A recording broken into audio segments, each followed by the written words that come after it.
Hello students, today I will discuss the oxacids of phosphorus. The first one is H3PO2 with the phosphorus in the oxidation state of +1. As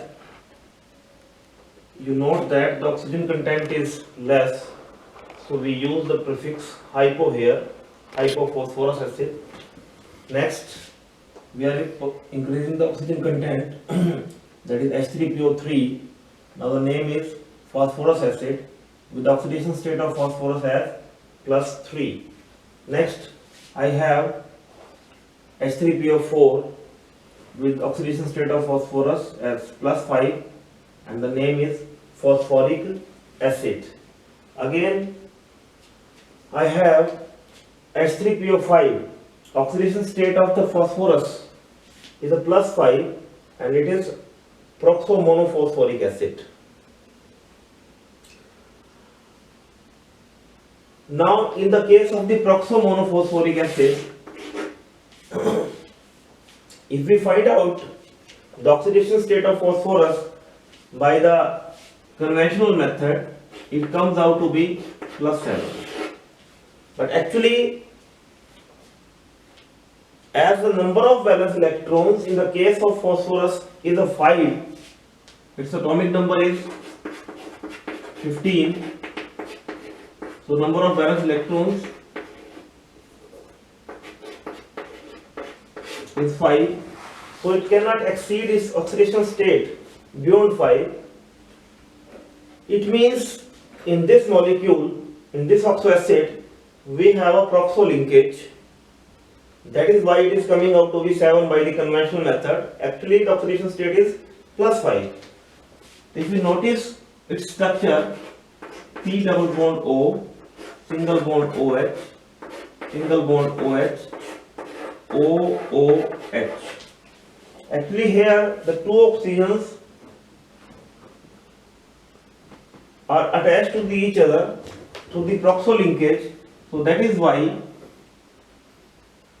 the oxidation state of this oxygen is a -1 because only one hydrogen is attached to this, and this oxygen also has oxidation state of -1.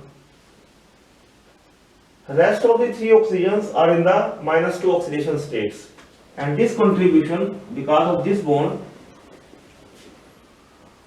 being between the same atoms, is nil. So oxidation state of this oxygen is -1, -1, and the rest of three oxygens are in the -2 oxidation states. So that is why the oxidation state of phosphorus actually is +5 rather than that of the +7. Now I will talk about the prefixes used. I have a phosphorus acid. If I remove one molecule of water from the two molecule of the phosphorus acid, अगर मैं इसके यहाँ पे दो molecules लेता हूँ और इसमें से एक वाटर मोलिक्यूल निकाल देता हूँ, I get the compound H4P2O5. तो जब हम दो मोलिक्यूल में से एक मोलिक्यूल पानी का निकालते हैं तब हम यूज करते हैं प्रीफिक्स पायरो. तो इसका नाम क्या हो गया? पायरोफॉस्फोरस एसिड. इसी तरह से इसके मैंने दो मोलिक्यूल्स लिए और इसके दो मोलिक्यूल्स में से एक मोलिक्यूल पानी का निकाल दिया, डिहाइड्रेट कर दिया इसको, तो फिर मैंने क्या यूज किया? Prefix pyro. इसका नाम क्या हो गया? Pyrophosphoric acid. इसी तरह से अगर जब मैं फास्फोरिक एसिड के एक मोलिक्यूल में से एक मोलिक्यूल पानी निकालता हूं तो आपके पास बचता है दो, यहां से H गए, एक यहां से गया, तो आपके पास बचता है HPO3. तो जब हम एक मोलिक्यूल में से एक मोलिक्यूल वाटर निकालेंगे तो हम प्रीफिक्स यूज करेंगे मेटा. तो जब हम दो मोलिक्यूल में से एक मोलिक्यूल वाटर को निकाल रहे हैं तो हम प्रीफिक्स यूज कर रहे हैं पायरो, और जब हम एक ही मोलिक्यूल में से एक मोलिक्यूल वाटर निकाल रहे हैं तब हम प्रीफिक्स यूज कर रहे हैं मेटा. और मेटा फास्फोरिक एसिड में आप नोटिस कर रहे हैं कि HPO जो O है वो किस रेशियो में है? 1:1:3 में. और जब भी ये तीन एलिमेंट्स ऑक्सो एसिड में 1:1:3 में आएंगे तो that will form a cyclic oxo acid. So this one is a cyclic oxo acid, exists in the form of a trimer or in the form of the polymer. अब ये cycle बनी कैसे है? जैसे कि हम लेते हैं, मान लिया फास्फोरिक एसिड ले लेते हैं, तो P double bond O, single bond OH, single bond OH, OH, and next one is P, double bond O, single bond OH, OH, OH. पहली बात तो ये है कि आपने इसका स्ट्रक्चर लिखना कैसे है। जब भी हम ऑक्सिक एसिड का स्ट्रक्चर लिखेंगे तो कम से कम एक आपने डबल बॉन्ड O लगाना है सेंट्रल एलिमेंट के साथ, और मिनिमम एक बॉन्ड क्या होना चाहिए, OH। उसके बाद आपको वैलेंस इलेक्ट्रॉन देखने हैं, क्योंकि फास्फोरस की वैलेंस शेल में 5 इलेक्ट्रॉन्स हैं। एक यहाँ कंज्यूम हुआ, एक यहाँ पे कंज्यूम हुआ, 2, 3, 4 और ये 5। इसी तरह से मान लो अब मैंने इसके 2 मॉलिक्यूल्स लिए और 2 मॉलिक्यूल में से एक मॉलिक्यूल वाटर का मैंने यहाँ पे निकाल दिया, तो जो कंपाउंड आपके पास बनने वाला है वो क्या बनने वाला है, पायरोफॉस्फोरिक एसिड। लेकिन अगर जो मैं एक मॉलिक्यूल यहाँ पे और लिख लेता हूं, P, double bond O, single bond OH, single bond OH and single bond OH, फिर से, और अगर अब मैं एक मॉलिक्यूल यहाँ से वाटर को रिमूव कर देता हूं, तो कुल मैं अब 2 मॉलिक्यूल्स रिमूव कर चुका हूं, 3 मॉलिक्यूल एसिड लेकर के, और एक मैं यहां से रिमूव कर देता हूं ऐसे। तो आप यहाँ पे नोटिस कर रहे हैं कि मैंने 3 मॉलिक्यूल्स लिए थे और 3 में से मैंने 3 मॉलिक्यूल्स वाटर निकाल दिए। तो जब मैं 3 मॉलिक्यूल्स में से 3 मॉलिक्यूल्स वाटर निकालूंगा तो आपके पास साइक्लिक टाइप स्ट्रक्चर बन जाएगा, और आपके पास जो है उसको क्या बोलेंगे आप, मेटाफॉस्फोरिक एसिड। अब यहाँ पे आप नोटिस भी कर रहे हैं कि H यहाँ पे कितने हैं आपके पास, एक H ये बच गया आपके पास, एक H ये है और एक H ये है, तो हमारे पास हो गया H3।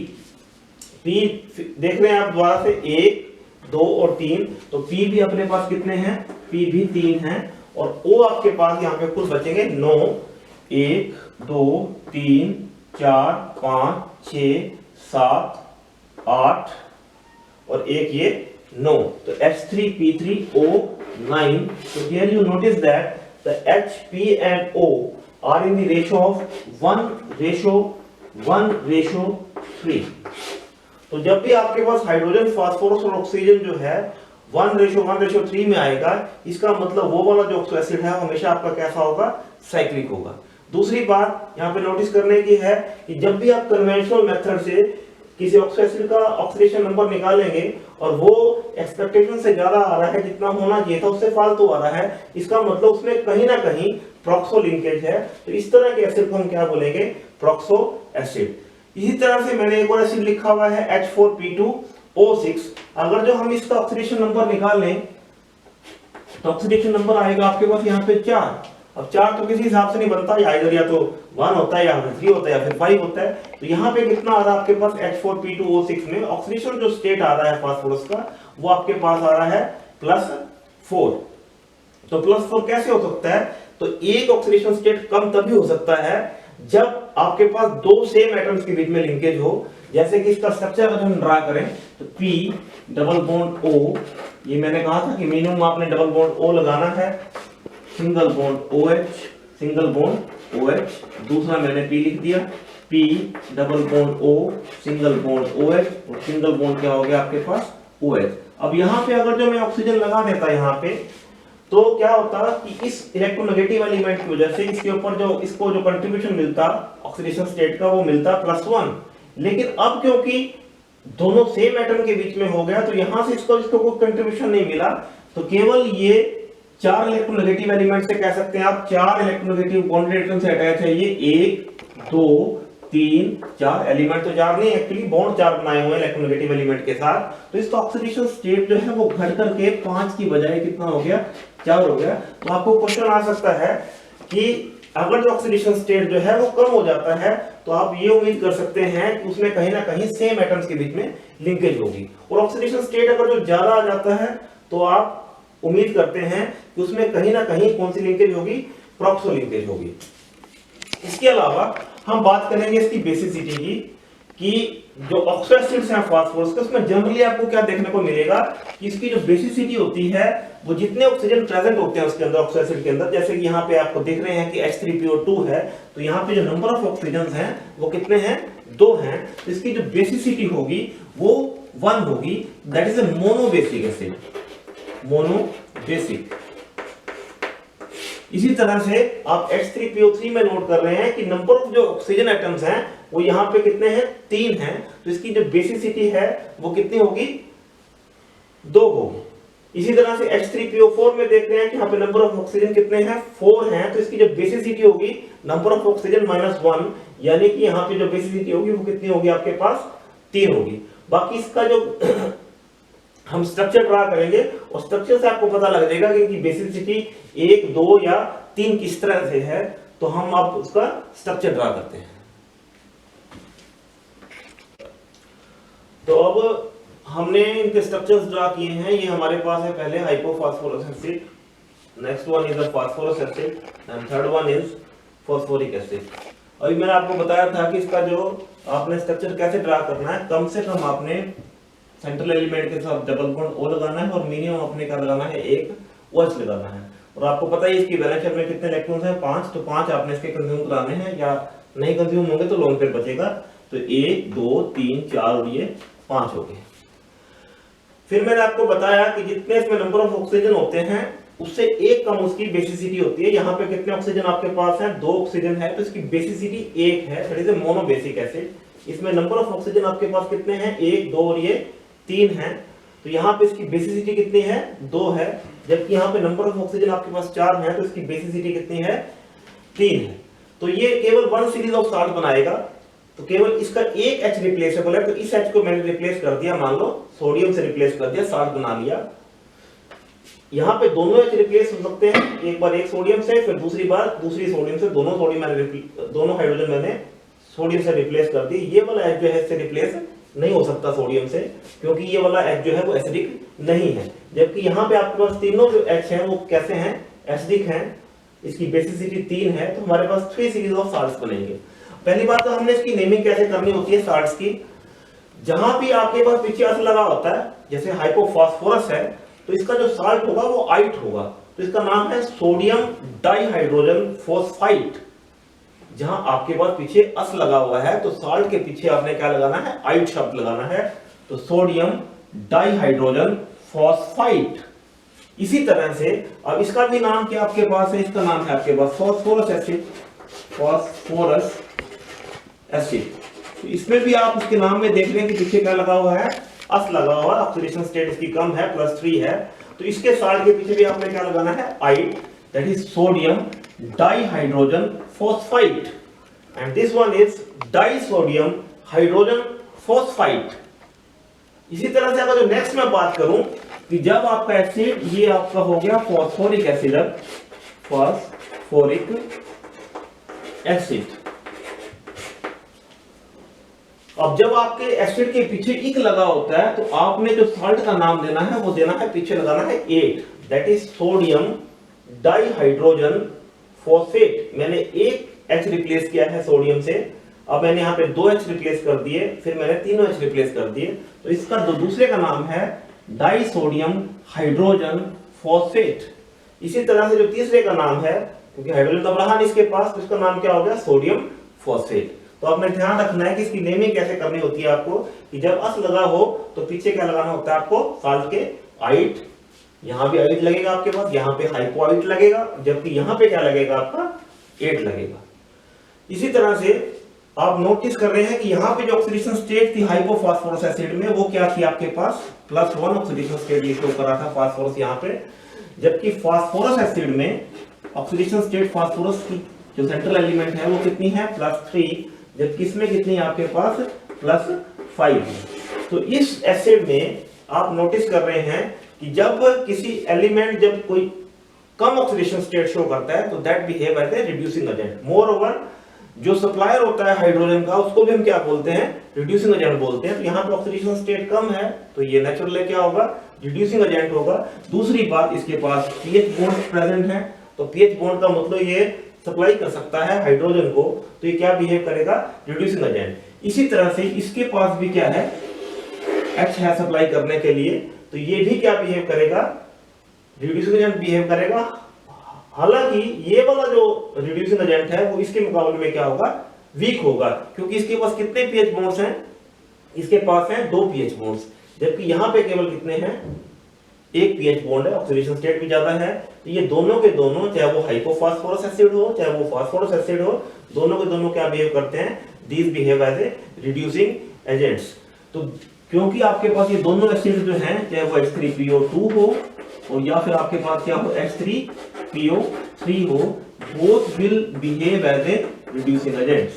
So these can react with the salts of the less active metals, that is salts of copper 2 positive less active metal है आपके पास, मर्क्यूरी का आयन है less active है, या फिर आपके पास क्या हो गया सिल्वर पॉजिटिव है।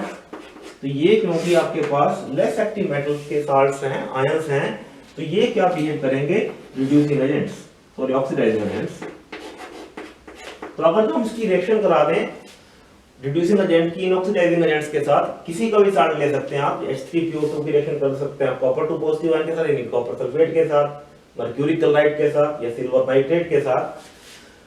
तो उस केस में क्या होगा कि जैसे H3PO2 है प्लस मैंने रिएक्शन करा दी इसकी, मान लिया कॉपर सल्फेट के साथ, कॉपर सल्फेट एक्वस मीडियम में, तो ये आपका क्या बिहेव कर रहा है reducing agent, and this one is behaving as a oxidising agent.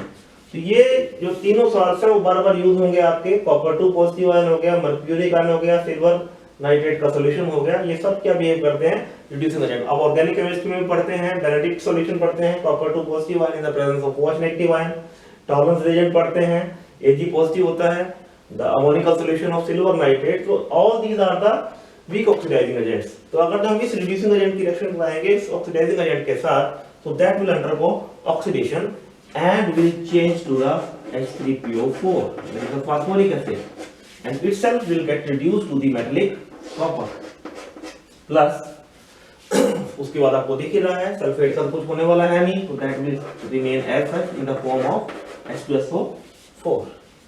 इसी तरह से इसकी जगह हम क्या पे ले सकते हैं, यहाँ पे सिल्वर नाइट्रेट ले सकते हैं in aqueous media,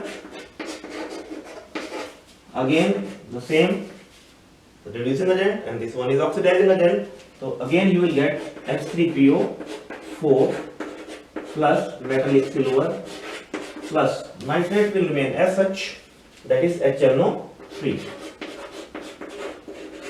Same is the reaction with H3PO3. Again if you use H3PO3 here, you will get H3PO4 copper. If you use silver nitrate with the phosphorus acid, you will get H3PO4 plus silver. Next जो मैं बात बताना चाह रहा हूं आपको, कि आपको पता है कि अगर हम नाइट्रोजन फैमिली में जाएं, तो नाइट्रोजन फैमिली में आप नोटिस करते हैं नाइट्रोजन, फास्फोरस, आर्सेनिक, एंटीमनी और ये बिस्मथ, ये नाइट्रोजन फैमिली के मेंबर्स हैं। और ये जो पॉजिटिव ऑक्सीडेशन स्टेट शो करते हैं वो कौन सी शो करते हैं, +3 एंड +5,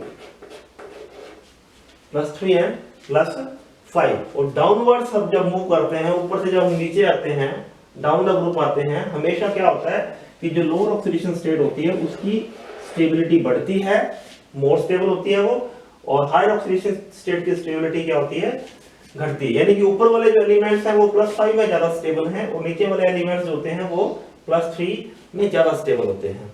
तो इसका मतलब अगर जो मैं इसके दोनों के ऑक्साइड स्टेट्स की बात करूं, चाहे वो नाइट्रोजन का हो, यानी कि जैसे कि क्या आपके पास HNO2 है, या फास्फोरस के ऑक्साइड स्टेट की बात करूं जो कि लोअर ऑक्सीडेशन स्टेट में, जैसे आपके पास क्या है H3PO3 है, तो ये यहाँ पे कौन से ऑक्सीडेशन स्टेट शो कर रहे हैं, दोनों ही +3 ऑक्सीडेशन स्टेट शो कर रहे हैं। यहाँ पे both are showing the +3 oxidation state, जबकि मैं अभी कह चुका हूं कि इनकी +5 ज्यादा स्टेबल है और +3 कंपैरेटिवली क्या है, कम स्टेबल है। तो ये अगर जो अनस्टेबल हैं, तो इन एसिड्स को अगर जो आप गर्म करेंगे तो that will undergo disproportionation reaction, इसकी ऑक्सीडेशन भी हो जाएगी और इसकी रिडक्शन भी हो जाएगी। जैसे कि इसका क्या बन जाएगा आपके पास, ऑक्सीडेशन से क्या बन गया आपके पास नाइट्रिक एसिड, और रिडक्शन से क्या बन गया इसका nitric oxide. Similarly H3PO3 will change to the H3PO4, oxidation होगी इसकी, phosphoric acid, and will get reduced also to phosphine। अब यहाँ पे देख रहे हैं कि यहाँ की जो ऑक्सीडेशन स्टेट थी, चाहे वो नाइट्रोजन की हो चाहे वो फास्फोरस की हो, +3 थी, और डिस्प्रपोर्शनेशन के बाद आप देख रहे हैं कि ऑक्सीडेशन स्टेट बढ़ भी रही है, यानी कि +5 होगी, और घट भी गई है, +3 से कहाँ पहुंच गई है, +2 में। इसी तरह से फास्फोरस की ऑक्सीडेशन स्टेट यहाँ पे कितनी थी, +3 थी, तो जो बढ़ करके कितनी हो चुकी है यहाँ पे +5 और घट करके फॉस्फेन में कितनी हो चुकी है -10। Thank you for watching the video.